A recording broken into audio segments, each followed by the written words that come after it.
I guess if you flip a coin a million times, there's definitely gonna be a couple times where it has 100 in a row of heads, but whatever.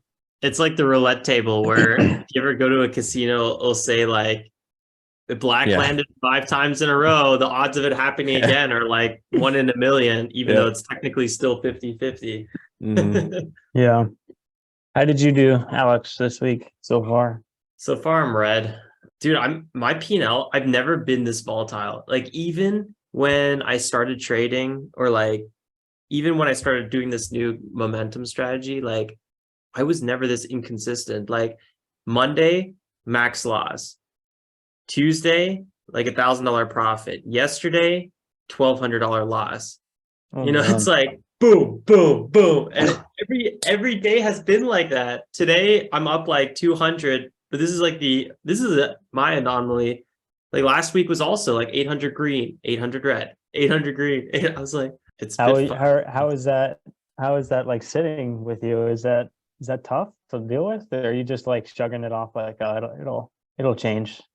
Definitely both. Like some days I'm like yesterday I was like, that's fine. Even though it was like one of my biggest red days, I was like, totally fine. Like I know what I did wrong. I'll get better. But then like Monday, I was so pissed. Like I haven't been that mad in a while, you know? Um, I think it was because I did everything technically right. It was the day that nothing worked out. I had like, I don't know. So then I probably feel a little bit like Colby felt, where it's just like, are you kidding me? You know, like how does like Yeah. when you have that many red trades in a row or like just nothing works out, you just get really, I think like annoyed.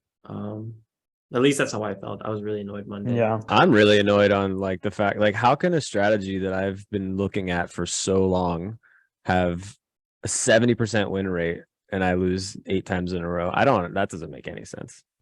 I mean, I get it if it's 50-50, but like every trade in the market is still technically like somewhat 50-50. So Do I your don't know. stats are your stats saying 70%, or is that like how are you getting that 70%? I mean, that's usually around that. Let me look real quick. I have a cool little demonstration of how shitty trend reversal trading is today. Yeah, I guess it's not 70%. It's more like 60, 50 to, it's That's like good 50 to though. 70, That's good. something like that. Yeah, but it's weird. Like you would think that trend continuation, you usually have like a 1R.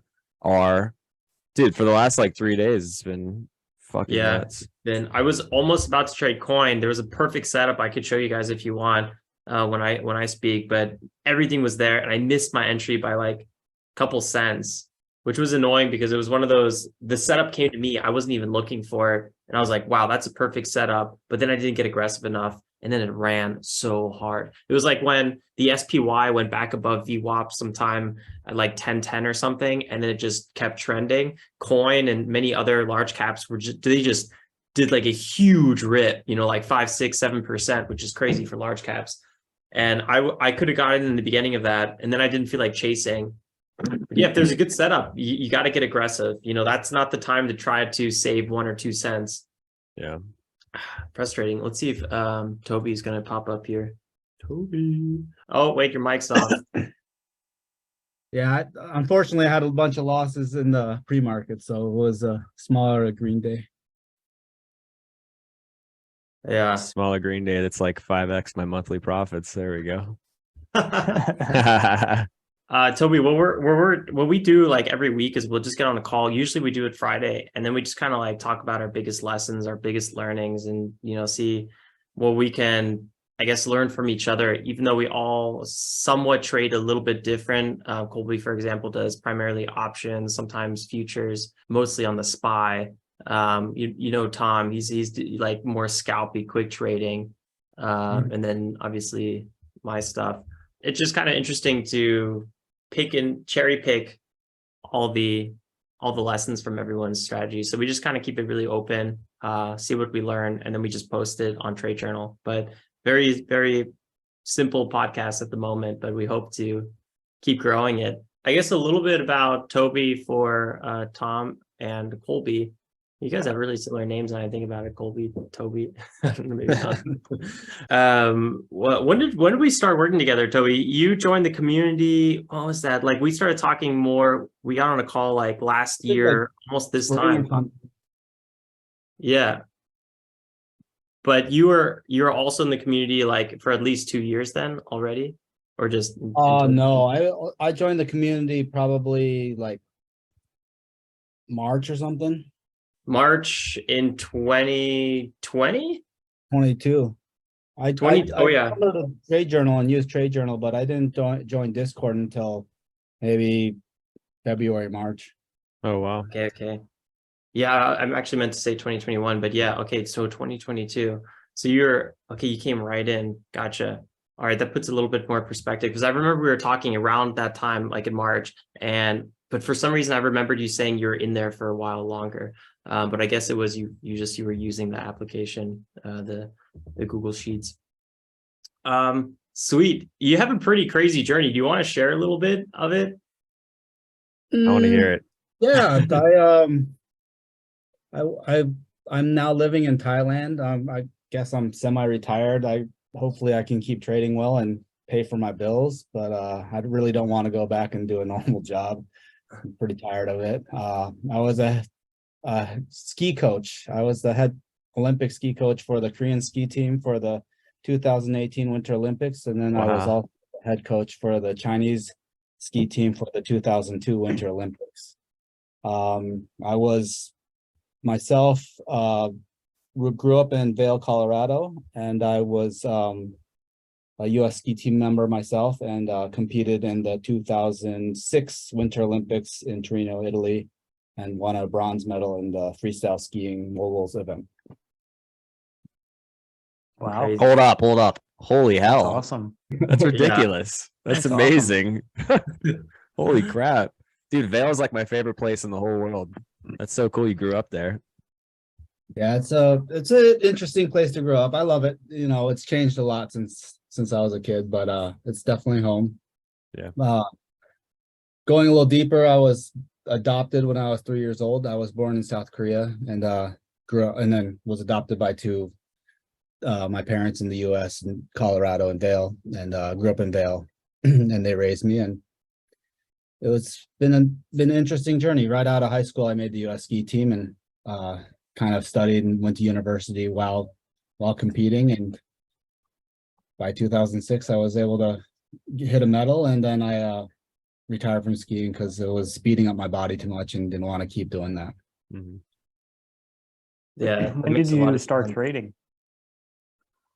I started trading about a year and a half ago when I was in China working for the Chinese. They had us in lockdown and I wasn't allowed to leave the hotel. We weren't allowed to go outside. We weren't allowed to do anything. And so to spend my time, I started trading. I downloaded TOS and just started, just had no idea and like didn't do paper trading or anything. I just funded an account and just started just throwing money at different shares and stuff, like just, yeah, no clue. And I got my ass handed to me pretty regularly. And then so then I went down the rabbit hole and then started watching a lot of YouTube videos and starting to really figure out what the hell's going on, because I was getting tired of spending my monthly income on poor trading. We've all been there. Are you like a profitable trader over time now, or when did you like see success? I think that I've just like, I'm on the cusp of being profitable. Since I haven't been doing it very long. The last like 3 or 4 months, I've had small profits. I was just gonna ask if you had a strategy that's your favorite, or are you just jumping around, or? Well, I do the low float, and I I do like bear flags. I do like big dip pullbacks.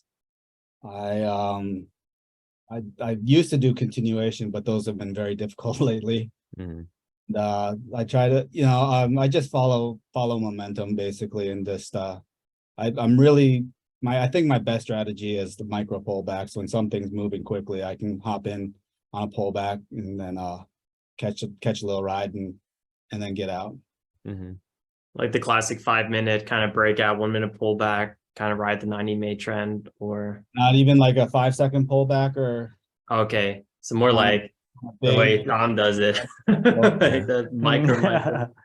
Yeah. Are you marketing in and marketing out like Tom does, or Yeah, I only market in, market out. I can't. I'm too impatient to do it otherwise. Yeah. That's cool. It's just on the big spread stocks. How do you adjust to that? Because if you have a stock that has like a 10-15 cent spread, Lucy today had a little bit of a spread at some points, but when you get to those higher price stocks after like $10, you can see spreads of 10 to 20 cents. How do you manage your risk? So the way I manage my risk is I try to figure out a zone that I want to get into the trade. And then I just sit there and watch the ladder as close as I can. And when I see any number that comes close to where I want to get in, then I'm hitting as quick as possible. So on those bigger price stocks, you're not doing market orders, or are you hitting the ladder? I'm hitting market order, but I'm just waiting to see the number come down to the ladder. So then Okay, all right. I can just build myself in that area. Yeah, that's a good way to do it. Because when I do it the other way, when I join the bid or whatever, then I just sit there and I feel like I'm always missing Yeah, missing the absolutely. entries that I want. Absolutely. I'd rather get in 5 cents above. Yeah, that's actually so true. Right before you came in, we were talking, or I was sharing how I just missed like one of the most perfect setups on coin. Everything was aligning, the index, the SPY coin, large caps were just starting to move. It was like a 10-10 today, or move back to the front side. And I didn't get aggressive enough. I was like a little bit too conservative. I missed it by like a 3 cents, and then it just ripped. Yeah, so I feel you there, missing those entries. Yeah, Lucy was the big spread and it was moving quickly. I caught it kind of late, and then I only made like a few trades on it, but I caught it late with 1,500 share size, and that's how I got up to 400, $500 on it. Yeah, you've been having like the trades you're sharing with me specifically yesterday, but just in general, like you do a lot of trades on these tickers.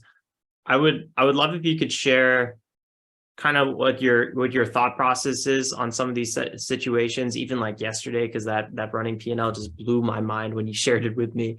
And like, what do you, yeah, where do you think you could take that? So I hate losing, and so when I even have a small loss, I'm very stubborn about just accepting it, and that gets me into a lot of trouble. Gotcha. Do you if you want, you could share your screen, by the way, if you have anything to share. But I don't know how to do it, but yesterday I was trading and I was doing okay. I was just kind of floating around, not big losses, not big wins. And then I just started to accumulate loss after loss after loss. And I ended up, my max loss is somewhere between about 500 to $750. And I ended up being at $1,000 after, like, past that. And I was like, well, shit, I probably should stop trading. But I think I can catch one more good trade and get out of this. And then I snowballed, and I ended up being like $3,500. I think. Let me share this. Is it okay if I share this? Yeah, absolutely. So at the worst, I was about $3,500. This was the craziest thing I have seen in terms of running P&L. Where is it? And I think the bad thing is I've done this many times in my trading career, I guess, or time doing this. 297 trades. And I've managed to wait, you got back? I've managed to get all the way back out. So what? Oh my God, you got back. I ended positive $9. All right, I'm never stopping my red days again now after seeing that. I'm going until I'm back to zero at least. Wow. I don't I can't get over this chart. This looks like a chart pattern in a way. You see the capitulation, and then you see the floor coming, you see the higher low, you see the new front side trend. It's all there. Wow. Honestly, I was going to stop. Like, I was like, this is ridiculous. I should definitely stop. I've gone past my max limit. And when I got back to like down only 2,500, I was like, okay, this is decent. I, crawled back out of the hole of $1,000, but the trades just kept working. So I just kept doing them. And then, yeah, I didn't have many losers on top of that. I just kept getting closer and closer to break even. And just, Yeah. What stock were you trading to get back up? I made $2,000 on CVNA, so that got me out of the hole mostly. Okay. That is incredible. You had a killer week or killer month in January, just Wow. consistent profit, but then you had this really big red day here. That was one of those days. That day I attribute to my girlfriend, so I need to punch her in the face for that. We had a good talk about trading partners recently. Yeah. She stressed me out. She's like, we got to leave the house at this time. And I'm like, okay, I just need to finish up my trades. And I was like, I got this goal of how much I want to make for this day. So I just started gunning it on anything basically. And Oh man. got myself in trouble. It is the worst to rush trading like that. I've had some of my biggest losses. I was telling Toby Tom about that. Like when I need to rush to do something and I'm like, all right, let me just quickly close this trade or get in this and take, boom. I might as well just not trade that day. Definitely a lot of stuff I need to learn still. I looking at how much I actually make during a day and how much I actually lose. If I can reduce those losses even a little bit, I could be a very profitable trader. Yeah. That's your chart here looks exactly like how mine does. Just a crap ton of orders. Yeah, I see you had that $3,000 red day. Definitely kind of made you not so profitable in January, but you had a really good streak there.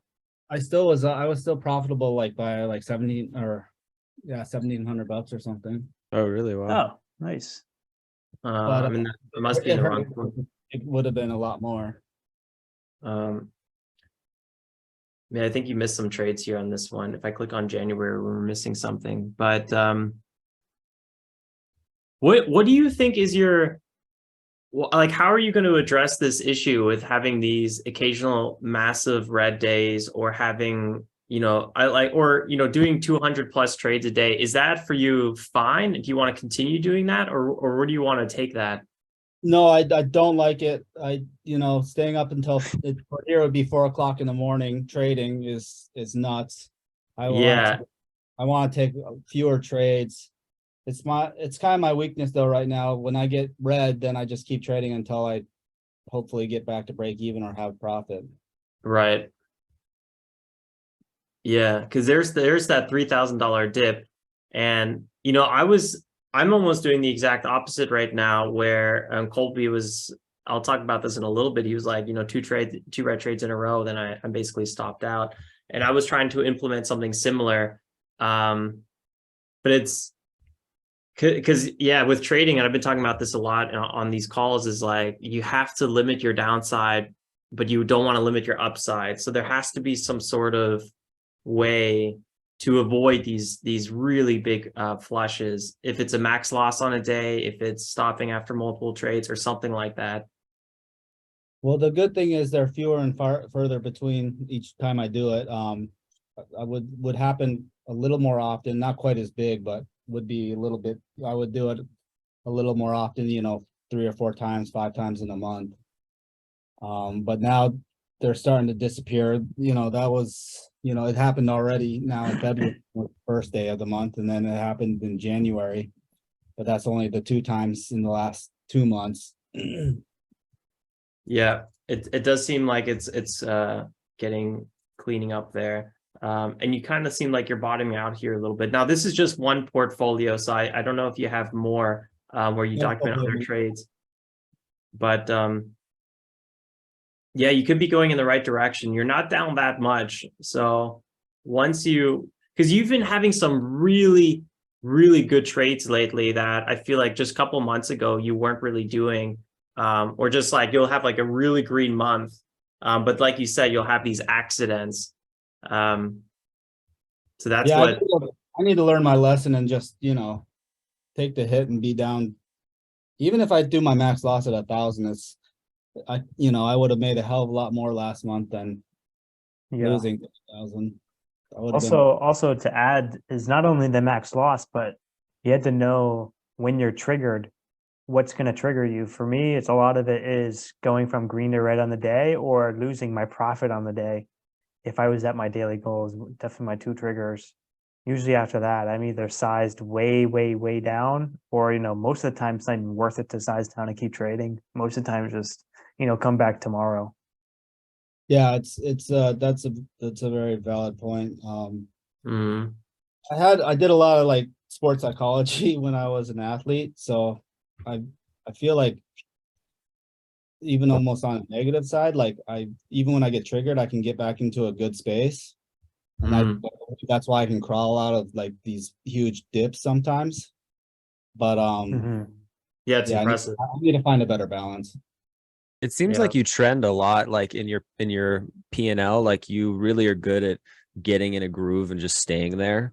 So, I mean, I don't even want to give you advice after seeing that negative 3,000 to back to zero, because it literally breaks every rule of like because like, what do you say to that? I mean, do you stop whenever you're trending lower, or do you see if you can find a base and see if you can trend back up, back to break even on a big red day? I don't know.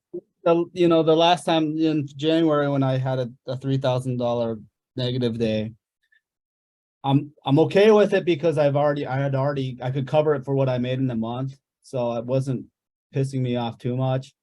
And at the same time, like the reason I stopped and didn't keep trying to trade out of that was because there was nothing that could get me out. There were no opportunities. Mhm. Yesterday I was granted some opportunities, so I just kept trading them. Yeah, that's actually a valid point. There's some times where I'm at max loss, but then I'm like, I see that perfect setup, but I don't trade it because I'm at max loss, and I'm like, I know that could have got me back green. I just don't do it because I know it's going to be a slippery slope. But sometimes I think maybe there has to be a little bit of grace period, or like there has to be a little bit of leniency. It's I just think you're totally right. It's just like you said, it's a slippery slope because you don't want to do that every time because you can get yourself into a right. break. And then you'll start looking for stuff and like, oh, you know what? It worked last time. Let me do it this time. Or I don't know. I also don't have a good answer for that, but this is crazy. This is absolutely crazy. I appreciate you sharing this information with us, or like these stats. Mind blowing. I'd like to have like a positive $3,000 day instead of a negative $3,000 day. I've never had that. Yeah, that's Yeah. kind of the only thing that is missing out of this chart, is that, if you can trend down to negative 3,000, why can't you trend up to positive? Because obviously that day where you went from -3 to break even, if you could have avoided all those losses at the beginning of the day, that's like a massive green day. So Yeah, and that's kind of what I keep looking at. Like if I started avoiding a lot of these, what I would probably pretty stupid losses, I could have, I guess relatively easy $1,000 days. Another question that some of the viewers might want to ask is, you see you have a lot of trades, and Thinkorswim only allows you up to an average per month of, on an average day or throughout the month, 390 orders before they start increasing your commissions. So did they already start increasing your commissions? No, I have never received an email or have even heard anything about that. Yeah. I know I do overtrade some days, but then on the flip side, I have those days that, like, looking at the screen, 22 trades, 3 days, or 93 trades, 40 trades. So it probably balances out to on the Yeah, it usually does. Yeah. average be slightly lower than that. Yeah, I just want you to be aware that 390 orders can't have more than that in a month for average. In the By best the case end of the scenario, month. I would be probably doing something more close to what Alex is doing, and I would love to be, doing 15, 20 trades a day and wrapping up shop. Mhm. Yeah, yeah. It's tough. I find it very tough to go from scalping to holding longer, and that's kind of what I'm doing right now. And it is punching me in the face because there's so many times I'm up $5, even $1,000, over $1,000 on one trade, and I don't take my profits, and I close it for a loss. And oof, like Tom was talking about things that trigger him. That is just one of those things that just make me so annoyed. But yeah, it's a tough thing, and I feel like I'm getting close to trying to figure out when to take profits and when not to take profits, which sounds so amateur, but you know, when you switch things up, you have to kind of start from scratch a little bit. But yeah, I don't that's know. Like, I don't even know how like Ross is able to add into trades. Like, I try to do it, but it gets me into trouble so quickly because then your average rises up so fast, and then when it comes back on you, you're you know you Mhm. could be positive in a pretty good number, and then all of a sudden be negative really quick too. yeah. Adding into trades, adding into winners is a tough one for me. I think you could really only do that if it's like a clear front side trend over the 9 EMA, over VWAP. Otherwise, if it's like, you know, kind of still in that reversal territory, but it might be a failed reversal, you'll probably be adding high, and that's not going to be good. But Actually, or I've been yeah, trying to hold trades for a much longer these days too, and I think that helps a lot, to be honest. it You does. said holding longer. You said that. Is that what you said? Yeah. Yeah. Colby's like, I don't believe you like these trades. Help a lot, but like for me, holding longer would be like 2-3 minutes. Yeah. Same with me. I mean, you saw Alex was in your insights, and it was like everything below 1 minute, it was like negative 11,000, and then everything above was like heavily green. So yeah, that's Yeah, it's it seems like your interesting. biggest win is around, yeah, between 1 minute and 1 minute 59 and 4:59. I could share the Yeah. screen quickly again. And But I that, wanted my to say winners quickly, is like or go for it. 15 seconds or something. Yeah. Yeah. I just wanted to say, since we usually do about like 10 to 15 minutes per person, and or else the stream will go too long. So is there anyone who has any questions, or anything else up to say? Or Toby, do you want to share anything else on these crazy stats? What I've been working on the most is being okay of taking a loss, and I think that's still, I haven't quite mastered that, but being able to swallow a loss and not have it affect me too much, and not have to keep trading or something. And I'm going to continue working on that, and I believe that will help me overcome my problems of drawing down so much in my bad days. I think that's an excellent point, because it's Yeah, part of that's the good. game. It's part of the game, right? You're gonna be wrong like at least 40%, 30% of the time. Even like good traders, their win ratio is like what, 67? I think my best months are like 67% win ratio. And then there's those days where, you know, I maybe make $500-700, and then I'll give back some, and I'll be back down to like 400 profit. And then sometimes I get a little bit on tilt, and then I'll go back to break even on the day. So if I just accepted it and I was like, hey, that's good, I kept on trading until I started giving back profits. That's what I'm supposed to do. I'm supposed to ride the front side until it's over and give back profits. Like, let me call it. So Yeah. I also really need to work on that a lot. I did that today. I was up 300, and then I got to negative 100, and then ended up finishing 300, but it's too much swing. Yeah, the swings they're really heavy. Hey Tom, I was thinking, do you want to go next, or? Yeah, I can go next. Mine's not going to be too long as well, so maybe just to kind of make it kind of quick, short and sweet. Short and sweet. So this week, let's share my screen here. So this week, coming off January, kind of consistent, as we reviewed last week in the last sort of weekly recap. Monday and Tuesday were solid continuation from, you know, January's momentum, and then Wednesday and Thursday, these 2 days, I didn't import Thursday, but today I'm finishing down $3 after the TOS hidden fees, or whatever you want to call them, SEC fees. So 2 red days back to back, and there was some solid momentum.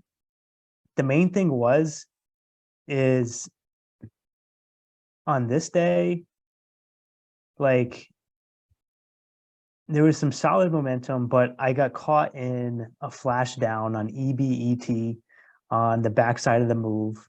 And I pretty much went from green to red on the day, and I pretty much cut it there. I didn't want to trade anymore, even though GSUN was popping up again. I did stop trading.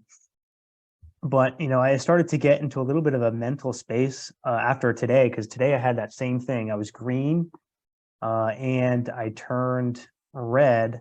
I didn't import my trades, but this was on Lucy. So I was green like $40 coming in to start trading Lucy, and I buy the dip. Actually, I can show you on my recording. It's right here. I pretty much mistimed the dip, and it was such a good, even though there's no news, it really did work out really nice after that halt resumption. So we're halted up. It was like a 10-minute halt. Look at this resumption. It resumes. Damn. Well, like 60 cents higher, 50 cents higher. Oh no, what is that? 30, about 25, 30 cents higher, and then just keeps going. I'm just waiting for, there I tried to get a scalp with 3, but the spreads were a little bit wide. And when I was hitting market, it says, I should have got filled at 98, but I actually got filled at 92. The market price here, so look, 90, and then I'm trying to get filled at 98, and then it jumps down to 92 before it fills. Just kind of a little bit frustrating. So I'm trying to wait for that next entry. And from the break of 3, we top out at 357. I try to catch the dip, but I was just so early. And I pretty much give back my little gains that I had on the day back to red. So I thought that would be a good dip right off of 3. So I'm in at 308. I'm not getting too picky with, trying to get exactly at 301, 302, because this stock is moving quick. It's got a wide spread. So chances are you're not going to get a really close fill to the penny like you would on a stock with a really tight spread. And there I'm looking to add, and it just flashes down 30 cents. And Jesus. And this was like, okay, I wanted to panic sell. There was a minute where I was like, all right, do I panic sell or do I try to like dig myself out? But because there was such a low volume of history pre-market and at the market open, it didn't seem like there could be much support to hold this up, even though we Right. did see a big move. So we could have seen a move that just goes straight up and straight down. We've seen that before. And a lot of the time it happens because of the lack of volume earlier in the day, because there's no buyers holding it up. There's no previous volume with proven support. So, here I'm like, I think it'd be smart just to cut it, even though I'm in 100 shares. It's just, percentage wise, that's a 10%. It's a 10% loss right there. 30 cents from 308 down to 278. And that put me right on the day. And like, I didn't have a chance to size up. Like I wanted to be, sizing up, trying to hit those bigger winners that I was earlier in mid 2022. And, after this, and it just curls right back up and just starts going parabolic. And I just stopped trading it from there. And it pretty much, it flags into that 5-minute flag. And, I was going to attempt the breakout, but, it was already getting too late in the day. It's 11:15, 11:30. So I pretty much was done and accepted my small loss. But, it's tough because of the fact, like November and December, we were like, I can't wait for this momentum to return. And when the momentum returns, like I'm going to be ready. I'm going to be hitting bigger than ever. And now that we have this momentum and I'm not performing at the level that I want to, it gets me a little down on myself. It gets me a little disappointed. And, I start to feel bad about myself, mentally, if I get into that headspace, which is tough to not get into there because you see these moves every single day, 100, 200%. We've seen 1,000% moves. And, we're not, or I'm not performing at the level that I think I could be or I should be. And it really does eat you up. If you're thinking like that, but it's really hard not to. So, and I see other people doing really well, and, yes, I'm happy for their success, but like, I'm also thinking like, what am I doing wrong? Like, what am I seeing wrong that that I'm not getting those same results? And so that's sort of the mental battle that I've been dealing with the past 2 days, seeing these huge moves and still not being able to feel or see any progress in my results. So, on the bright side, thinking on the bright side is definitely, a good way to keep your sanity. On the bright side, I'm green on the week. I'm up 157 on the week. And Wednesday and Thursday were very, very small losses. I can make that back with a small scalp. Even though I did get bag profit on the day, from green to red, but at least I didn't capitulate down to max loss. And those are the days that you want to avoid. And, I think I'm pretty good at avoiding those days. I don't have, many huge red days, recently, knock on wood. I don't, no one ever wants days like that, but I think I'm getting better at not capitulating in the red and not accepting my losses to the downside and, revenge trading, trying to get back to the green. And, with that discipline, just being able to walk away, like I'm still green 157 on the week. Like 157 is not like, it's not a lot of money, but it's also not nothing. Like I can do a lot with 157. I can go out to dinner, have a nice dinner, can go out and do activities. It, pays for gas, can pay for groceries. That little amount of money is still valuable. And so I don't want to like squander that away by capitulating in the red or not following my rules. So that's sort of what I had to say for this week so far, but we do have one more day left. And with the momentum this week, I think, tomorrow could also give, those opportunities of 100 to 200%. And, I'm going to face it again tomorrow. And I don't know what else I could do other than just, study every single day and just try to get better every single day. And, it might be a long time until I start seeing those $1,000 days consistently or $500 to $1,000 day consistently. And that's just something I'm going to accept. That's just my learning curve and that's just my journey. So, to get whatever it takes to get to that point is, what I'm willing to do. I'm willing to do it. So keep slugging away, basically. Yeah. Those days will come and it'll come when I'm ready. I can't force it. On this that's what I wanted to say. Your average win, average loss, your risk reward, basically, is that around normal? Like this 0.8 to 1? No, this is actually so I'll type it in from January to today, from the beginning of the year.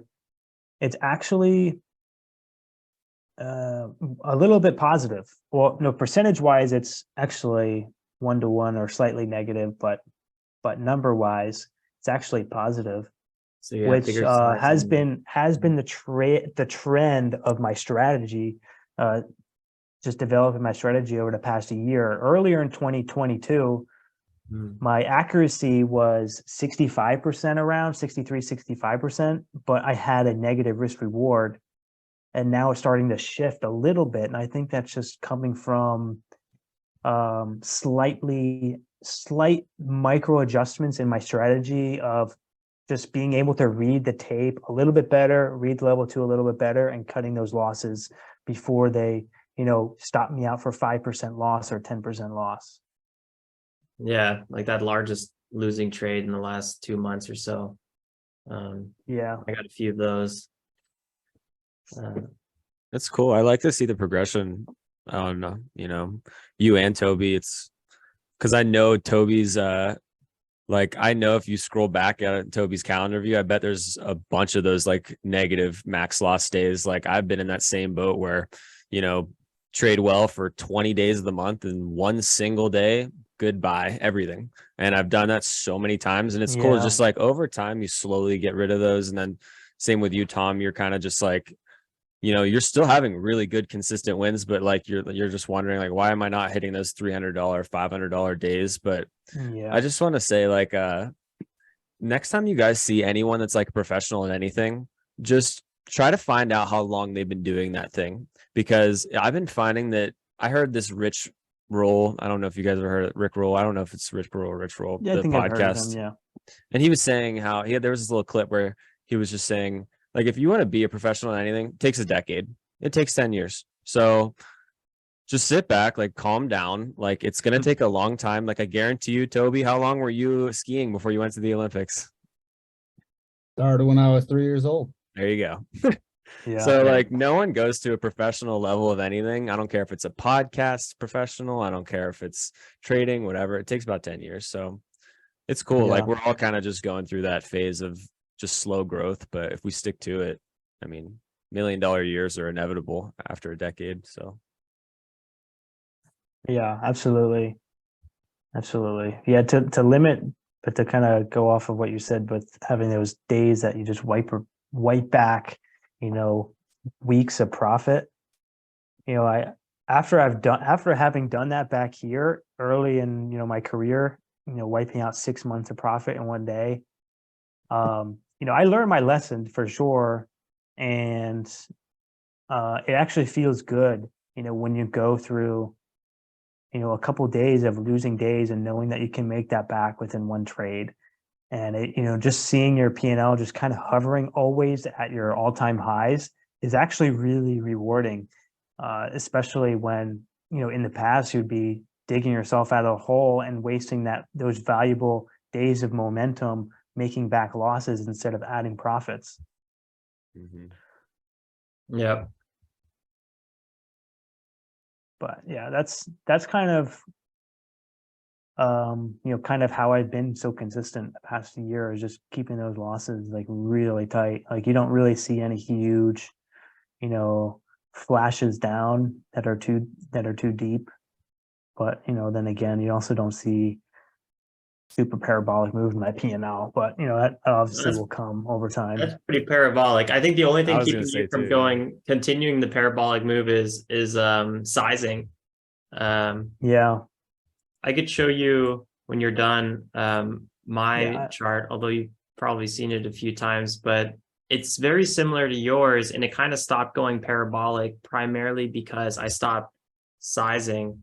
Yeah. Yeah, And now I stopped sizing going. mainly because, I just felt like I've never had yet I don't know, it's hard to explain. Like, it feels like whenever I do size up, I do take really big losses, and I can't adjust to that, those swings every day. Like, I feel like it just emotionally just eats you up so much. And then like you start trading emotionally after you have a normal percentage loss, but it's such a big loss that you've had before that it triggers you, and those subsequent trades just capitulate you. But that's the main struggle with sizing up for sure, with anybody who's sizing up. But I couldn't agree yeah, I've more. sized up like 5 times. I've tried at least, and I swear to God, every single time I wipe out bare minimum 2 months of profit, bare minimum. yeah. Like every single time. Yeah. Colby, actually, do you want to take the floor if nobody has any questions left on Tom, or Tom, if you're done? Or Yeah, Sure. that's it for me. nice, because yeah, Colby, you could talk about, I mean, talk about whatever you want to talk about, but you could even address that topic as well with sizing, because I know that's always something we're joking about. I'm always like, Colby, it's time to size again, and you're like, screw Yeah, you. Alex is like, what's up with these $20 wins still, bro? Like, it's been so long. And I'm just like, well, I'm fucking terrified. That's what's wrong. Like I've sized up 5 times and I've just deleted everything. So I don't know like what we should do about that. Like, I don't know if the answer is organic size. Like, do you let it happen naturally because you have like 3 months in a row where you're just trading extremely well, and you take that same setup for the 50th time and you're like, why the fuck am I still only risking $50 to make 100? I did this for the last 3 months and I won on it every time. So why would I keep doing that? That's my Yeah. new philosophy, is like, I want it to feel like so stupid to not size that's when I'll probably size, because Yeah. everything before then I'll be like, oh, I had a great month, my risk reward's amazing, whatever. And I'm like, oh, let's size up. And then I use 2x my size and goodbye, So that's how I'm going to try to approach sizing, at least. Well, is But, that the problem when you size up? You try to 2x your size instead of just go up like a quarter of what you're doing? The problem is that, well, in shares, like whenever I'm trading shares, that's fine, but I don't trade shares anymore. And I'm pretty much doing only futures and options trading because I don't have a PDT account. So my only option with futures and options is to 2x basically. And then if I want to go up again, I have to do the same thing. Like with futures, the smallest size I can possibly take is 50. It's technically this equivalent to 50 shares of the SPY. So that's like the smallest possible size I can take. So if I take 2 contracts, that's 100 shares, just like that. So that's kind of my problem. But yeah, it'd be nice if I had shares to just increase by, like, I used to have a rule back in like last summer, where I was like, every single week, I'm going to increase my size by 5% and just do it very slowly over time to see if that did anything. And it was just so hard because I didn't even realize the difference in my trading. I didn't know, like I had to calculate how much more 5% would be on my trades. And it was just too much. And I was like, that's not going to work. So Yeah, too much to trip over. yeah. But I've been talking about this for like a month now, and this is like the biggest conundrum, like problem I've had with trading is that, so every single trade that we've ever had, that we've ever taken, all of us, it's one of the two. It's either a trend reversal or a trend continuation. Either you're like going long under VWAP on a backside move where you think there's good support, that's a trend reversal. Or you're going long above VWAP looking for breakouts, that's trend continuation. Vice versa if it's backside or front side. And one of the biggest problems for me is that I'm constantly just never ending taking trend reversal trades. And like, I could see where maybe in some markets it would work, but not in the S&P 500. Like this is an index, man. Like this is not something that just reverses every day. Okay. It picks a direction and there are trillions of dollars that follow and it goes. It's not like a small cap where we're going to be up and down above VWAP, 10 times a day. So I love reversal trading and I have so many notes, so many studies, so many different things that I've tried to do to figure out how to crack that code. And I can't do it. So this is basically, I've only been tracking trend reversal and trend continuation for about like a year. So this is like all the stats from all my separate types of trading. So this is across everything total. So futures, options, shares, everything.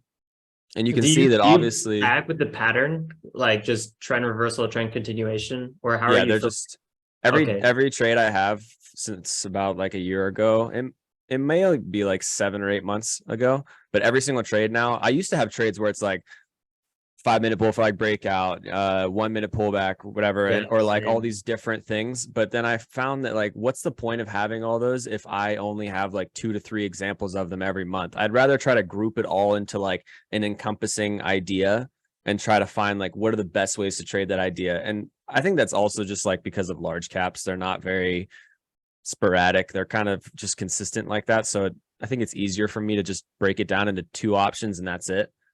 And then, yeah, so I pretty much, if we're below VWAP and I'm long, that's the trend reversal. If we're above VWAP and I'm long, that's a continuation. Same thing with the short side. But you could see right here, this is all trend reversal trading, obviously negative. That win rate is about average for a trend reversal. It's like 35% usually for a win rate because you're obviously fighting the trend. And the risk reward should be at least like 2-3 to 1. And the problem is like, obviously, yeah, like the percentage wise it is, but dollar amount is really what matters. And it's 1-to-1 risk reward. So like, that's a huge red flag right there. Like, unless this is, 50 and 24 and it's like a 2-to-1, then that's okay. Cause I would actually be profitable in this strategy, but you can't be profitable with a 1-to-1 risk reward and a 38% win rate. It's impossible. And then trend continuation, obviously, this is like the one that I don't like trading this style at all because it feels like I'm just chasing a trend and I feel like it's not, I don't know, it just doesn't seem like the right thing to do. And obviously I'm positive on that, positive win rate, And the Yeah, risk you're buying reward. high. Yeah. And look at the risk reward. It's better than a reversal. Like, how is that even possible? That doesn't make any sense, because technically, if you're getting a reversal, you should get that whole retrace of the massive move. You should have massive upside and downside if you're shorting or longing on a reversal, but I didn't. Here's futures. These values all need to be multiplied by 5, but same problem. Negative. I'm positive on trend continuation, negative on reversal, 30% win rate, around 50% win rate continuation. Risk reward is better with reversal, but this is still like a really small sample size. It's only like 2 months. This is shares, highly negative reversal, a little bit positive continuation. Look at the risk rewards negative here with a negative win rate. That's just awful. Yeah. And then this is the one account where actually I am positive in trend reversals, which is my Webull account, options trading. And like, this is what it's supposed to look like. See how this is, my risk reward is 3 to 1 with a 35% win rate. So that's why I'm able to be positive in that. But still, like, trend continuation, still like 2 to 1 risk reward and a 50% win rate. So if this is saying anything, it's saying don't do trend reversal trading, like only trend continuation. That's the only thing you ever need to do. And like, why does this strategy not really work? And this is like a Lance Brightstein concept. And his whole thing is to buy the right side of the V. So like, obviously, if this is the chart, if you buy at point A and point B, yes, it is the same exact entry point, but point B has a much higher expected value, which is like the high probability of winning compared to entry A. And the reason is because you're on the right side of the move. If you're longing right here and we're still moving down, then that's like all this trend reversal trades where my win rate. But the problem is it's still very hard to get entry B. Like, it's very hard to know when the V has formed. And I've done so many things to try and figure that out. That's that whole like trend line with 3 points of contact, breaks the trend, you get in at the trend break area, you risk low of day, you go for the breakout. That's that whole idea of like how to be on the right side of the V, but it's just so hard to do that. So something I'm going to do moving forward is to try to find, like, when does a trend reversal actually work? And this is my whole concept of micro uptrend, which basically says, you know, what's been happening in the last 2 weeks. This is the S&P 500, 30-minute chart, 30-day. We're obviously in an uptrend, so I call this a micro uptrend. And then within this uptrend, though, you can see there's different phases of it. So here, there's a clear front side where we have 3 points of contact. Then we break this, and now we have a little pullback. And then we have another front side, and then another pullback, another front side, pullback, front side. So you would think that on the top of these moves, it's good to take trend reversal short trades, as in I'm shorting this, looking for this trend to break to the downside, which, yeah, I did do that this day. But the problem is, if you try to look for trend reversal shorts too often, you end up losing all the time, no matter what, because I would have done it here. I would have done it here. I would have done it here. And I finally got the win here. Well, it doesn't matter if you just lost for the last 3 days. Same thing with this. Maybe try it right here. Lose. Try it here. Lose. You know, it doesn't work. But there is one scenario where it actually is kind of okay to take it. It's still not that good, but Let's hear it.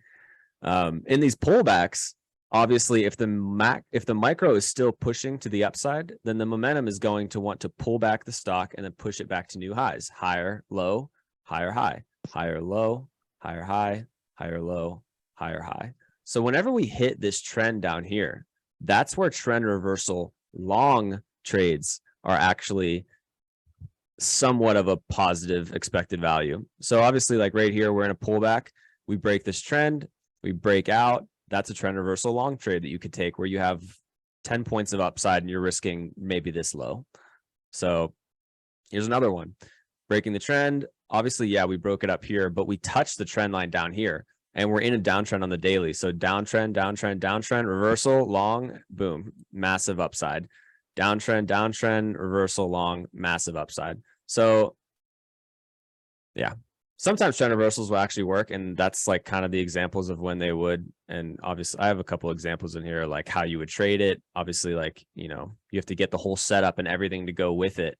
But yeah, like my new rule is that if I'm going to take a trend reversal, it has to be in the direction of the micro trend. So if the micro is up, I have to take only long trend reversals. I can't take short trend reversals anymore doing that. Macros, short term. Yeah, Oh, whoops. I had to think about that for a sec. I know, So right? really, You gotta, it's a macro continuation well, on just like a dip. macro is like the yearly chart. So on like the yearly Oh. chart of the SPY, we're obviously still in a downtrend. But the micro, that's I break it up into three things. There's macro, micro, intraday. So on the daily chart, Oh. like right now, like obviously the stock could be in an uptrend, but the micro could be in a downtrend, or the macro could be in a downtrend. So that's why, like, you guys were talking about like when should you add into winners? Well, like for me, a really good high probability trade has to happen on the bigger time frames first. It never happens on the smaller time frames. So if you're looking for like, you know, a big picture trend reversal long and we're sitting, you know, right here, well, where do you want to get in? Probably whenever it hits these, well, this, you probably couldn't even draw this line at that point, but if you hold these key higher lows, you know, then like it's probably going to continue in the micro trend to the upside. So yeah, that's my rule. No more short trend reversals while we're in a micro uptrend. If we're in a micro downtrend, I can take short trend reversals and no long trend reversals, you know, vice versa, what I just explained. Yeah, it has to be a major pullback into the micro trend line, which is that thick green line at the bottom. I only get one chance to take it. You can't do a trend reversal multiple times because then you just end up chasing it forever. Yeah, that's it. So you're gonna stick with a micro continuation on like an intraday reversal? So yeah, pretty much that's all I'm looking for. Like if you're gonna take a reversal trade, it has to be in the trend of the micro, which is up. So if the micro is up, you can only take reversal long trades. Because like obviously I'm trying to do more continuation trading, but it's just so difficult. And like you could long pretty much any of these push days. If you longed at the right spot, like you have a ridiculous win. I mean, these are huge green moves compared to these tiny pullbacks, you know, like every green box, like look how much higher this broke out of this high. This broke out of this high. This broke out of this high. And then all these lows were held consistently higher, low, higher, low, higher, low. So yeah. That's all I got. I think the toughest part with trading two strategies is you're always looking for one and then you miss the other one. And that's why I was basically like, okay, I'm only going to trade front side. And that was working really well for me. And then I was like, okay, well, I want to hold longer. So let me get better entries. And then I started kind of doing reversals in a way. And that's where I started tripping over myself because it's like, okay, well, that's boom. We get that nice VWAP breakout. So, but I missed that because I was actually looking at a different ticker that was maybe putting in that higher low and then started kind of moving up. And you typically also want to just trade the best and leave the rest, right? So trade that ticker with the most volume that everyone's looking at and then ride the trend. I think that is really the dangerous part about multiple strategies is you trip over yourself. And I think that's what I wanted to add to. That's perfect. Yeah, that's pretty much exactly what the whole purpose of that post was, is like you can do the trend reversal strategy, but you can't do it every day. Like I look for it every day. There's only certain times where it's very efficacious, and that has to be on the larger time frames. That's why I want to focus on the micro time frame and be like, if it's setting up here, then I can take it, but not while it's extended to the upside trying to go for shorts. You know, extension doesn't mean shit in large caps. Yeah. If that setup is knocking on the door and it's like, hello, trade me, it's like, I'm perfect right now, like go for it, you know. Actually talking about I could quickly share or you have anything else to add before I? Nope.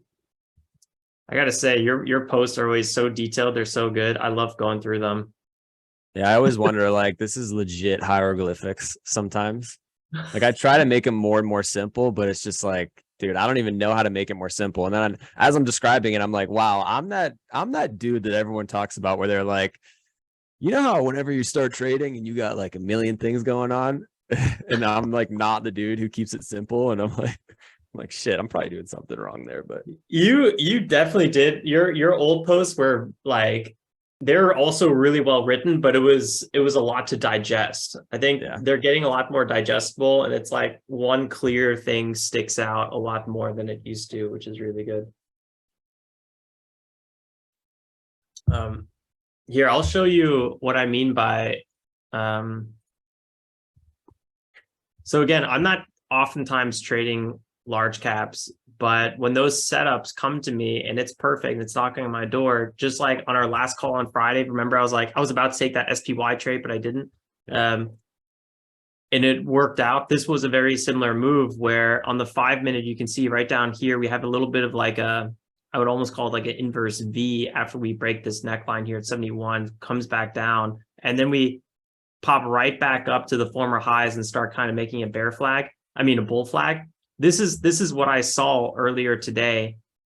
And I have like $20,000 to $30,000 worth of limit orders, like right here. I missed it by like 3 cents or something. Oh. And then it pops up and then it's on this candle. And at this point, I'm like I'm kind of a little bit butthurt and like annoyed. And I knew if it just pulled back a little bit, I would probably stop out, or I don't know, I would get like a little emotional, even though I knew we had upside till about $80. Like there's tons of upside on this ticker right now. And well, coin in general, I have like a kind of a mixed relationship with. When you overtrade a certain ticker, you start kind of having so many biases around a ticker. But anyway, $80 was, a former big time resistance zone. Anywho, I probably should have jumped on this one, but you want to get aggressive when you see those setups, because like I was not looking for a setup at this point. This thing just plopped on my screen because I was kind of just checking different stocks occasionally, and I was like, wow, this is a perfect setup. So those are the ones you need to get aggressive on. And I guess that's a little bit like trend reversals. Like if one of those really does pop up and you're like, wow, this is a really good setup, then you can go for it. Otherwise, I think you want to take the low hanging fruits, or like the really easy setups, which is basically just trend following, trend continuation over VWAP, good 90-day pullbacks. I mean, Lucy, for example, was just, I'm walking away $39 on this one. Kind of ridiculous. And this was a little bit of a FOMO late day trade, but I was so busy watching what the heck was ZVSA, this shittiest ticker, ZVSA. Look at this crap. And I'm right on it, no surprise. I was actually up $500 right here. I got this perfect support line balance. It was like just amazing. But again, I didn't take my profits because I was looking for a bigger run on a trend reversal, right? Because like in theory, this thing could really bounce. And I wanted to break the former highs here, and I would have took my profits around $3. That would have been like a, I don't know, 12% trade, or maybe even more, actually 15, 16, 17% trade. At this point, I'm down like $700. It pops up a little bit and I basically close it. Yeah. And that's why these trades are so difficult, because there's so many different sets of rules. There's so many sets of rules. Each trade teaches you something different. You're fighting the trend. And even if it does work out, it's probably going to have like 2 massive pullbacks that are still going to flush you out. While if you just go with that trade continuation on Lucy, even though I didn't like this ticker per se, because it didn't have a catalyst, and I don't know, I might be wrong, but I couldn't find anything. Tom, maybe you know more than I do on that, but yeah, I don't know. So I never really traded this one because I didn't really believe it, but I also didn't trade it because I was so busy watching that other crappy ticker. So if I was really dialed in, I would have noticed, first of all, hold up, there's an insane amount of volume here. Look at this, 1 million shares being traded per minute on a $4, $5 stock. Later on, it became $5 for a bit. So like, that's really good. It's over VWAP. It's, had these great 5-minute breakouts, having these good pullbacks, maintaining the trend. So like in these areas, there's, well, like being a long bias trader, you're looking for those breakouts, right? And those are the big moves. When with something like, let me get my thought process right, ZVSA, the big problem with this ticker, for example, and actually what's easier, if you just click on recent, you could quickly go to other tickers really fast. I just kind of started doing that. Like this ticker, let's say I start accumulating here and looking for the trend reversal, you're always risking the flush. So it's basically that breakout trend continuation, but in the opposite direction. So if I was a short bias trader, this would be much, much better. And then you could, ride that flush down. But you're always, you're basically, it's a negative risk reward strategy in that regard, because the bounces are just never really going to be that strong most of the time, unless, you know, you do finally get that rip, which Colby was saying is just rare. Most of the time we're going to be wrong.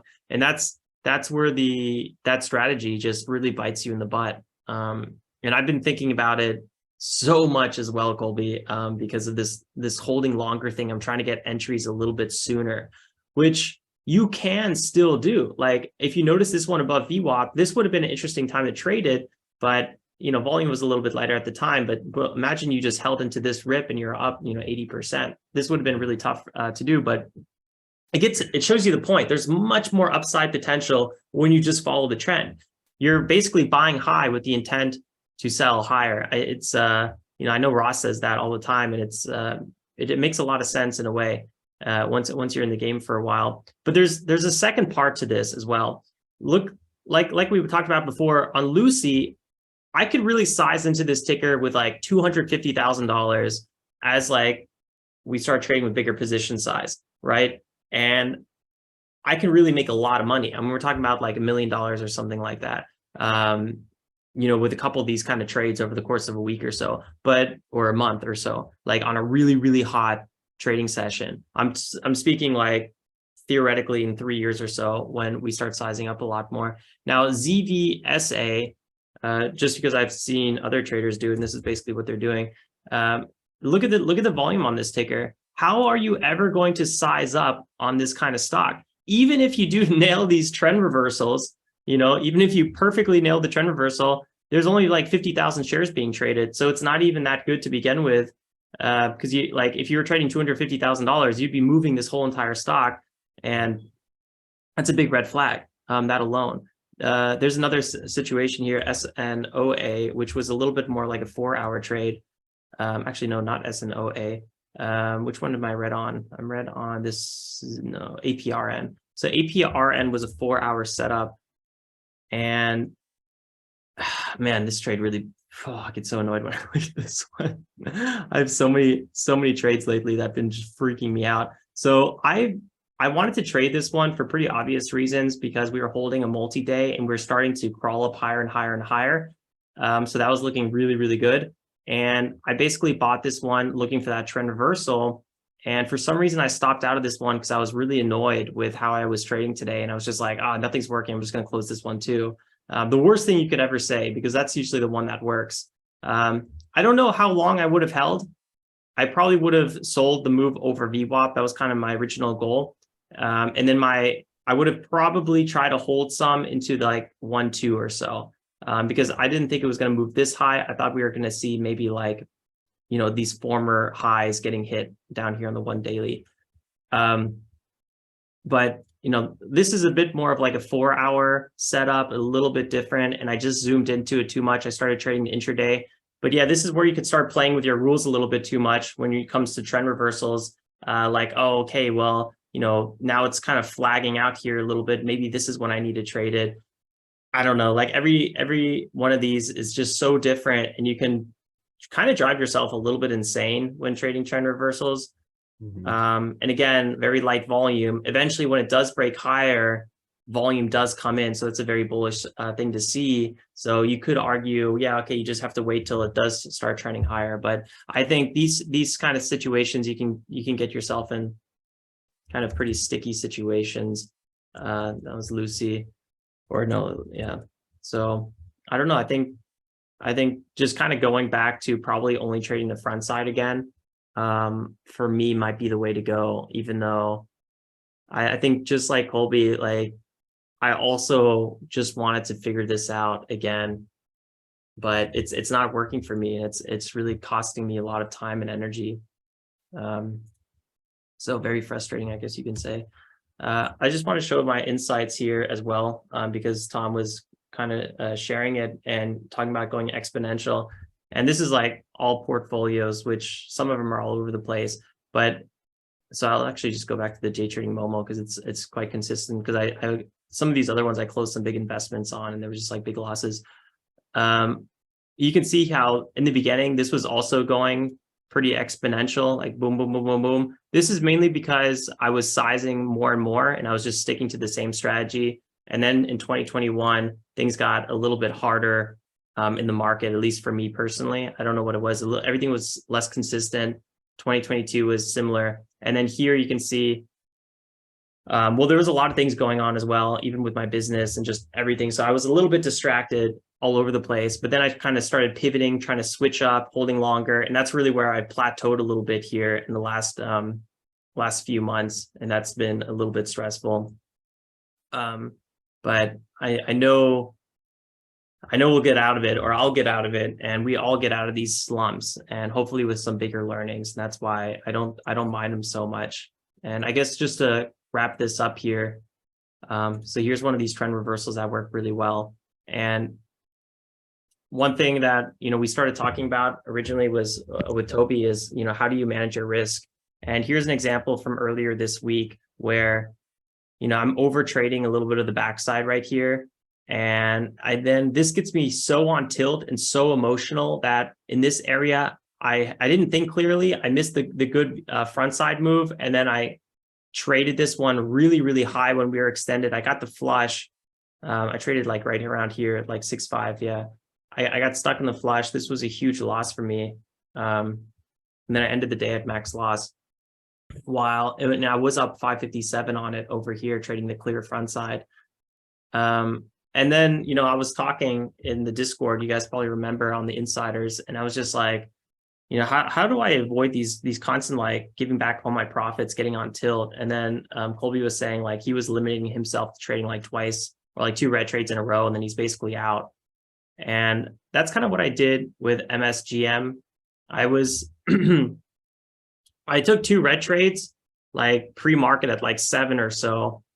And then I was like, okay, I'm not going to stop trading, but it also didn't really make sense to fully stop for the day. So I kind of made like a new rule on top of that, where it's like, I won't trade for an hour, because this is kind of interesting. I did some research on like fight or flight, or like when you have an adrenaline spike or you're on tilt, how long does that take till your adrenaline, your cortisol basically goes back to normal and you're like relaxed again? It's typically 20 to 30 minutes, but it's up to 60 minutes. So I was like, okay, so 2 red trades in a row. I'm clearly not doing well. I'm probably getting a little bit on tilt. Let me maintain my emotion. So let me put an hour pause. And so I put like a timer on till I was allowed to trade again. And that allowed me to really see the market a little bit more clearly. I identified this was a morning panic, but we were still in a overall uptrend. It was right here. We were still trending higher. I removed it. There was a trend line here at one point. So we were like morning panic trend, and I got this rip. Again, a little bit of a trend reversal. So tough situation. I could have probably done really well just buying this pullback and selling into a pop and done just as well. But I guess my point here is managing your mental state is so important. I didn't want to stop out for the whole entire day, but I figured, hey, if I already stopped out at 7 a.m., let me just let me try again at the market open. That's plenty of time. So yeah, that's what I did here. And I think this was really good. I was happy about that because I had clarity in my head to find this. Otherwise, I would have been in a red state of mind and just totally missed it, or emotionally traded up here like I did on that trade I just showed you guys here, where I was in the red state of mind. And then here, I didn't have the headspace to just relax and get in the zone. So yeah, that's what I wanted to share. I love that rule. That I heard of that like 2 months ago, and I did it for a little bit, but I kind of forgot because I'm not like actively in and out that much. So I usually do have like a wide amount of time in between each of my trades anyway. But that whole like, I saw this one guy that I follow on Twitter, and he basically was saying, if you just stop after 2 red trades and take a 30-minute loss or 30-minute break after each loss, you probably would be a profitable trader. And I was like, let me try that. And I did it for like a month, and it totally works. It works so well at reducing tilt. Like, yeah, like you said. I got it yesterday when I was trading, and the day before that, I really enjoyed trading more than I have in a while. And I love trading, but I liked it even more because I didn't have these emotional, where you take one red trade, and you're getting really pissed off. I didn't have any of that because I was like, okay, well, you know what? And then I did like a second workout. I felt amazing. Yeah. Lance Brightstein always says like, the second you take a tilt trade, you have to go like out of the office, go on like a 15-minute walk, like outside or something. and that's what he does. But Oh wow. So even he has like a whole ritual for his red trades, and he's oh you know yeah, a pro trader for many years. oh yeah, Wow. he's worth at least probably 100 million at this point in profits, at least. Yeah, I know. I don't think I never put enough value on that because I think I watched a lot of Ross Cameron, and he'll just keep Yeah, trading no matter what. But I think it's so valuable, and I want to explore that direction a bit more. yeah, that's great. You need to check out Dan Irish, because he is doing exactly what you. God damn it, he's doing Yeah, he exactly actually what you. mentioned Dan Irish recently, and I pulled up. He has like a channel. Yeah, I have the video, his yearly recap 2021. I just started watching, but I haven't. I'm like 10 minutes in, so I'm gonna finish that.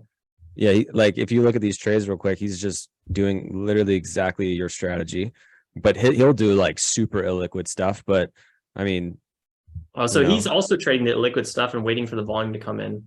like these are all trades that you're doing basically, and he's using the daily chart to make all of these decisions. You know, the one thing that I would say Wow. about your one strategy is that if you're gonna get in at like a spot like this, you gotta hold for that low break. Like that one, you showed one trade, Yeah. that one Wow. where you did like a backside long or something, and like the second that this is broken here, you got to just cut it, but you have to hold for that risk. 34,000. Yeah, dude, Wow. he doesn't even take that big of size. It's just like huge winners. Like whenever this guy has 10 years in the market doing this strategy, he's gonna make $1 million a fucking week, because he's using like 8,000 shares on and like look at this shit. I mean, Okay, I'm following him now. yeah.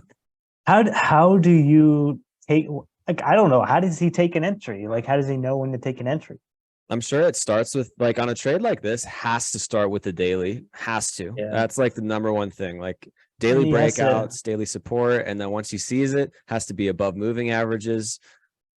Get along, hold for the break of low, and see if you get that breakout. But I don't know how he's selling at perfect times too. But and that's probably before any sort of news comes out. So he has to kind of anticipate, these small caps are gonna publish news at a key technical break.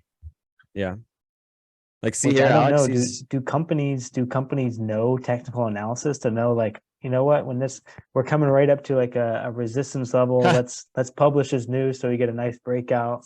Dude, it sure feels like it, I swear. Because I'm like, if news didn't drop today, technically, like technical wise, it was supposed to break out today. It's so weird. There's So that weird. one company last week, they did like all the AI ChatGPT hype right now. And the one company did, I forget what the ticker name was, but they did like the naked shorts thing. Have you guys been seeing that for small caps? Like a lot of these companies are giving out these PR things where they're saying there's a lot of naked shorts and stuff like that. Yeah. And the one company did that, and then the very next day they did an offering, and I was like, oh my God, you're a fucking scumbag. But it's crazy. This example, Alex, just really quick, is like he's cutting right when it breaks this low. You know what I mean? That's the long, and that's the exit. Is that what he's supposed to be doing, or is that a mistake, or what? No, this is a loss, but it's a perfect loss because he's getting long. And obviously, if you're going to go long, you're going to expect higher highs, higher lows. And the second it makes a lower low, he's out. So just a good example of like a loss, I guess. I like that trading because it seems less stressful. Oh, this is like all I want in my life right here. One trade a day. Yeah. That might be really good with your training coming up for a few weeks to basically wake up in the morning, place limit orders on like multi-day runners with stops, and just. Ooh, I think that's a good idea. At least just try it out for 7 weeks and see what my stats are. Yeah, that's what, and you could do both strategies at once, because one's really pause off. Like that APRN trade I showed you guys, I would be up 25% right now, but I stopped out because I was emotional on some other trades for no reason. I didn't even hit my stop. And I actually had a similar trade that I shared with you guys recently. I think last pod that was similar. But yeah, I mean, look at this. I just stopped out when it was going up. It was going up and I stopped out for no reason. I was just a little bit butthurt with that crappy ZV whatever trade. ZVSA that I showed you guys earlier, where Yeah. no volume ticker. So I mean, like Colby was saying with Dan Irish, and I'm happy you brought him up, because yeah, like the reason I entered this one and I was cool, calm, and collected when I placed the limit orders, it was pre-market at like 7 a.m. or something. It was like really, I was just totally relaxed.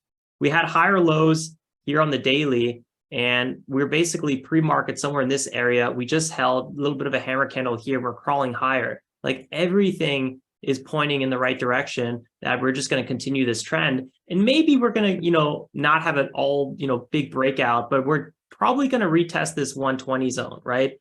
So why did I not just let it run to 120 at least? I'd be up 20% right now, but like 25, 27% at the highs. That's really, to me, that's really only just because you're mixing strategies. Like I've been trying to do continuation, and it's like, holy hell, how many continuation trades I'll watch just go right past me, because I'm super patient. Because my whole idea of like for the last year is I love trend reversals. So if you love trend reversals, you better be patient, because if you're not, you're going to lose a million times a day. But on trend continuation, you have to be extremely aggressive. Like the second it hits the 80 EMA, you're in, ready to cut it if it's not working. And you can't take that philosophy and switch it to another strategy, or you just consistently will lose.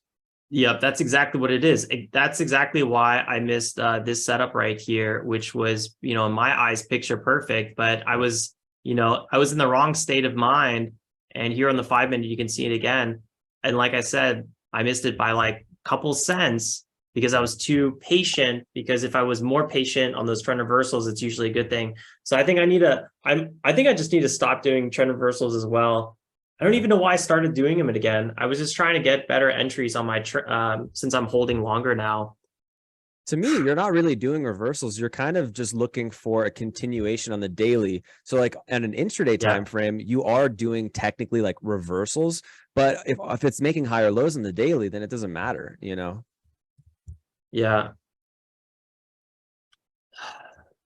Yep. So was APRN on the gap scan?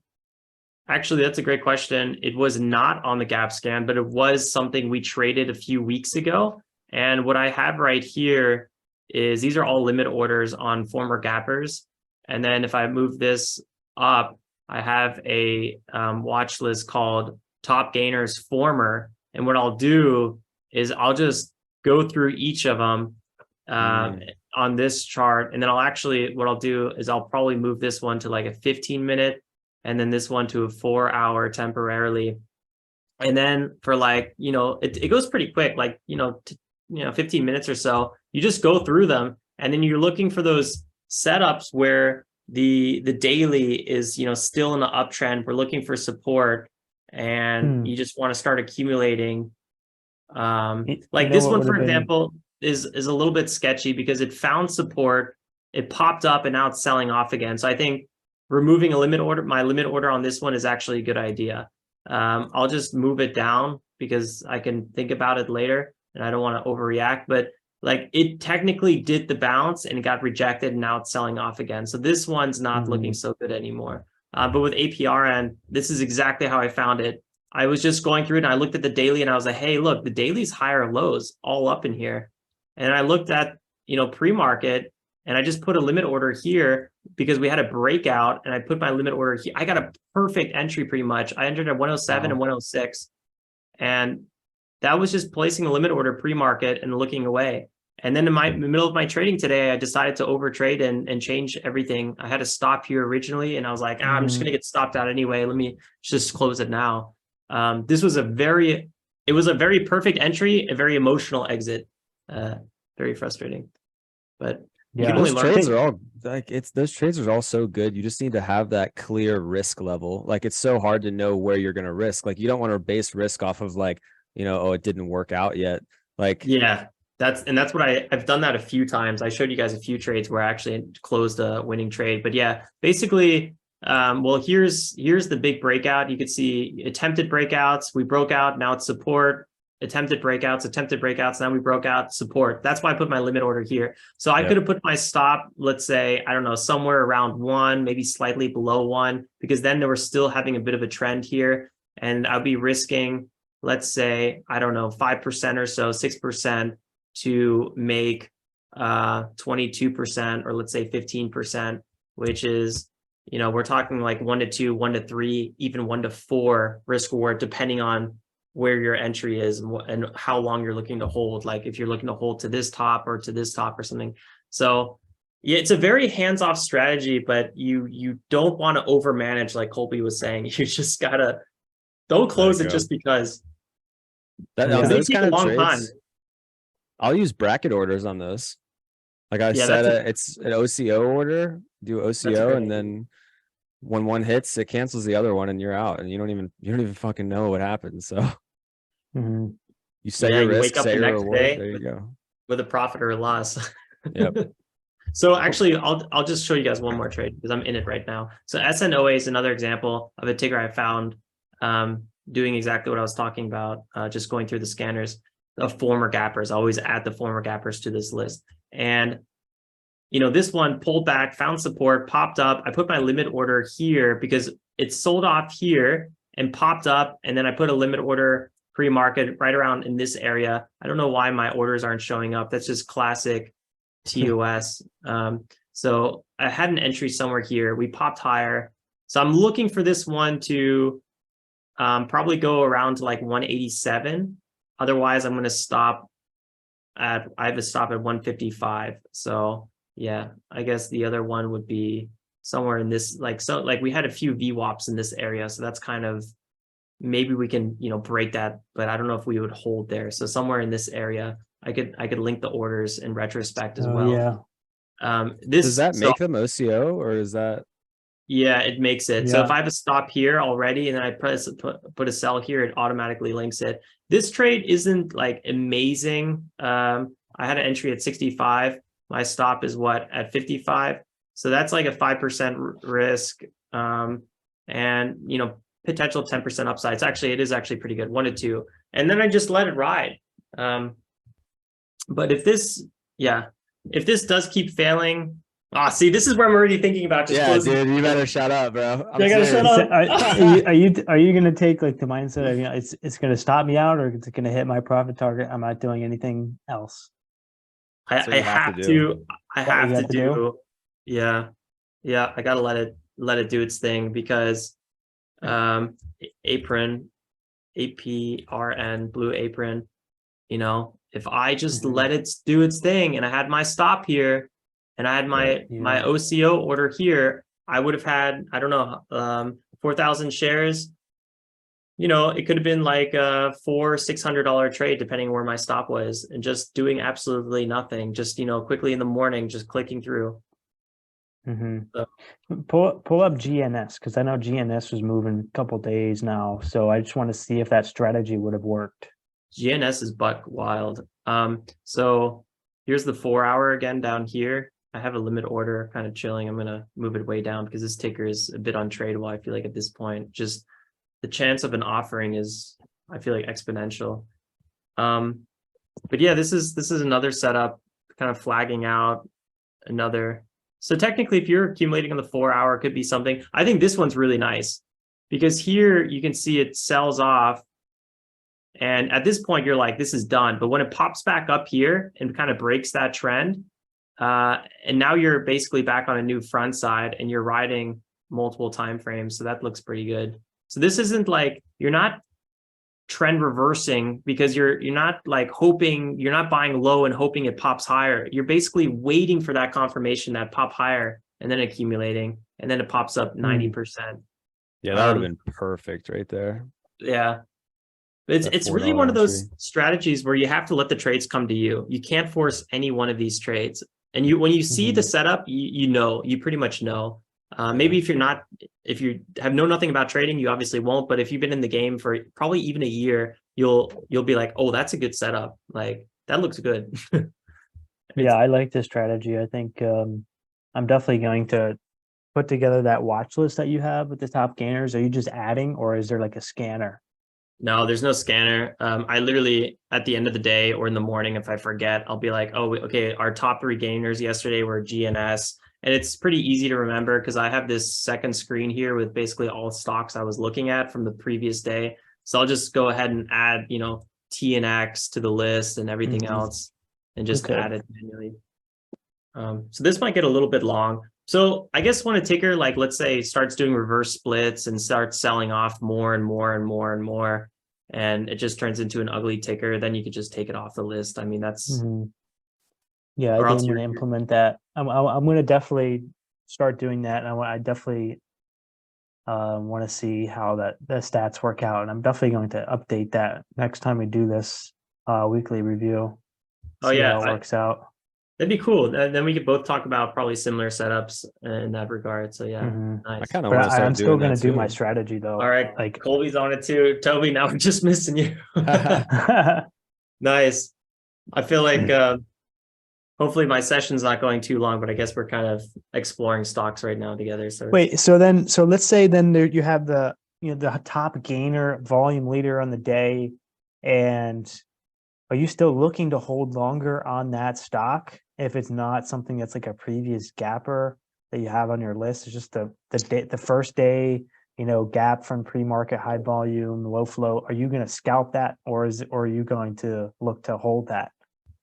that's a really good question. I don't know if I have a great answer for that, but I mean, let's look at like Lucy would be maybe an example. So first big green day, right? It's clearly obviously not on my top gainers yet. Now it is, but so now it's at the top of the list, obviously, because it's the green day, the green ticker of the day. So what do I do with this ticker?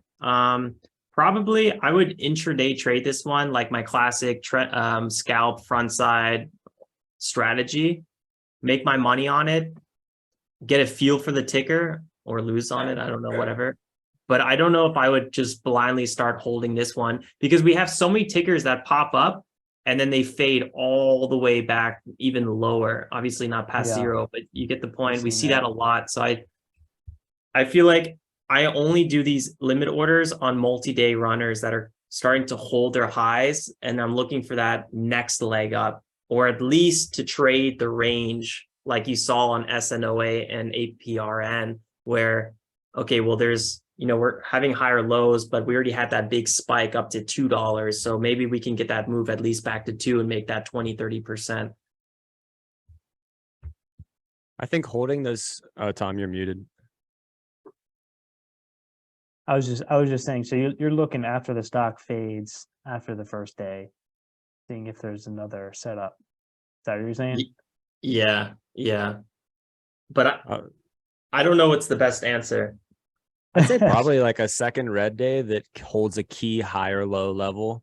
Like, can I share my screen just literally for 1 second? Yeah, no, you could. I'm totally done. So I was just gonna show this is like my hieroglyphic shit, but here's the SPY again. This is a micro uptrend, and I kind of have these key levels where, like, if these break, the trend's gone. Like once, like if this broke down through this key level right here, that's technically not a high or low, so that's broken. Same thing here. Like if this broke through this key level, the structure's broken. So like that happens after you have like solid red days that hold above a key level. You know what I mean? Yeah. So I guess it seems like, there's patterns, are applicable on any time frame. So, those same patterns that we're trading intraday for, like, for example, for me scalping, or for you, taking your trend continuation and holding for the front side. I guess that still applies on the daily chart and 30-minute time frames for the next day or the next few days. Breakdown of support and a strong reclaim on higher volume. This stuff is so important to talk about because, like, I always talk about the SMB Capital guys and Lance Brightstein, and like one of the things that just constantly puts me into like a puzzled state of mind is how are these guys, how do they know whenever something is an A+ setup? Like, how are they sizing 10x their max size on a trade where they just know that it's like a perfect setup? And the answer is always that it starts on the bigger time frames. So like if you get those bigger time frames, new yearly high, it's breaking out on the daily chart, it's breaking out on the 30-minute chart, the 4-hour chart, it's doing all these things, and then you're like, oh, I'm going to intraday trade this. Then you have to think of all those bigger pictures first, find that entry and hold for that rip higher and don't sell into a breakout whenever you're on a new yearly high. You know, Yeah. you hold for Yeah. that breakout, you hold that winner. Those are the ones you add into and all that kind of stuff. But Mhm. Yeah, and when you start in those larger time frames, it also gives you time to check the news and like I'm not gonna hold a multi-day ticker if it has no news and it's just kind of up on sympathy. That's probably not the one you want to hold. So there's a little bit of that. And if there's a macro trend, like let's say COVID, but then it's a biotech with a COVID drug, that's going to be an extra hot ticker. We get all sorts of stuff like that, like like Colby was saying with ChatGPT, AI stock. Okay, AI is hot right now, boom, or crypto or what have you. But man, I could explore this forever, and I think you guys could too. But we probably have to go ahead and call it here, as it's getting pretty late. I know Toby, for what time is it? specifically. 1:40 in the morning. Oh my God. Oh my gosh. Brutal. It's 1:40 p.m. for me. You 12 got That's hours. crazy. You guys got all day. Yeah. And there's a lot to digest already, so I'm excited to rewatch this with my notepad. Just think about it a little bit more. Yeah. This will be a Absolutely. good one. I'm going to be doing my putting together my gap scan, my previous gapper scan, or my watch list, and reviewing the charts for sure for that setup that you look for. Oh yeah. Because I think that's a good way, because you can scale up. You can scale up bigger than just scalping. Yeah, in theory, you could hold like 2 million shares or like $2 million position size. Yeah. At one point, because you're that multi-day, right? It's totally different. Yeah. I know Jack Kellogg does like $1 million trades. So Yeah. You guys should see Kwalmagi, Christian Kwalmagi. He takes probably 20 million position size trades on like large cap swings. It's fucking just Oh my ridiculous. God. He took a $10 million account into 100 million in 1 year in 2019. Oh my God. Yeah. that's the good life. Yeah. Man, I wanted to do that with coin. I wanted to hold it from 30s to something, not with $1 million, but like I had 50,000 in it and I sold everything. I would be up over 100%, but coulda, shoulda, woulda, right? Yeah. But yeah, The market that's is euphoric right now. it's euphoric. So, but I think practicing on longer time frames is the way to go. Yeah, for sure. Sorry, Tom, I think I cut you off there. No, I just said, eventually we're all going to be celebrating our successes, not having to worry about anything financially, and it's going to be great. Yeah, That's gonna be such a good feeling. Like when I can buy a Chipotle burrito and not wonder if I was red today, like that'll be fucking great. Holy shit. How many $2 trades did I do? It adds up. Oh, it's so bad. Oh, All right, man. guys. Have a good trading tomorrow, everyone. Yeah. Yeah, good luck. This is our first time doing it on Thank you. Thursday. Yeah, that was good. I love Yeah. the Toby part. That was great. Yeah, Toby, thanks for opening up. For anyone else watching after the recording, thanks for tuning in. Hell yeah. And what do you say? Subscribe, alert. Subscribe, like, set the notifications on. Hit do that this every ravishing week. like button. We do this. Yeah, and join the every single Discord. week. That's where we're talking Join the every single Discord, day. yeah. Definitely join the Discord. Yeah, it's definitely the place to be. You learn a lot. Lots of people there as well. So everyone's participating, everyone's sharing value. But it's not a place to get alerts, and it's not a place to post game porn every single trade or whatever. Unless you back it up on Gotta TJ. bring value. Gotta Yeah. bring value. All right, guys. All right, Take care. Later, boys. sounds good. See ya. So, Ciao, ciao.